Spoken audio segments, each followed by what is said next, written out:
Just when Annie was wondering, she saw another death notice. Her name was written on it. The age of death was only 2 hours and 11 minutes, according to the information in the hospital, and the missing children's stories in the newspapers over 10 years ago. Annie came up with a terrible truth. The woman's child had died at birth, so she couldn't accept the reality. She secretly took a baby from the hospital. In order to make the baby look more like her daughter, she gave Annie all kinds of drugs for a long time. She paralyzed the lower part of her body so that Annie would never be able to leave her again. When she learned the truth, Annie was in agony. At that moment, her mother suddenly came home. When she was confronted by her mother, the woman said it was all for her own good. Then she took out a syringe and drew a bottle of unknown liquid. Annie panicked. If she didn't do something, she'd never be able to escape from her. So she grabbed a bottle of pesticide.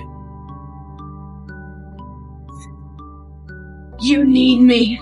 Because Annie knew in her heart, the woman would never let her die. As expected, the woman immediately took her to the hospital, under the doctor's rescue, and also out of danger of life. When she woke up, the first thing she did was to ask the nurse for help. She asked for a pen to write a message of help, but that's when the emergency lights came on. Just after the nurse left, Mom came to Annie's side. She unplugged all the equipment and strapped Annie to the wheelchair. Annie tried to call for help, but she couldn't say a word. But the nurse who came back to the room found Annie's writing on a piece of paper. She called security. She saw that Annie had regained consciousness in her legs. The psychopathic woman was about to break them, but she was stopped by an arriving guard. The woman fell down the stairs, and at the end of the story, Annie came to the prison on crutches. She saw her mother, who was paralyzed in bed. Annie also skillfully took out a few green capsules. I love you, Mom. Now open wide.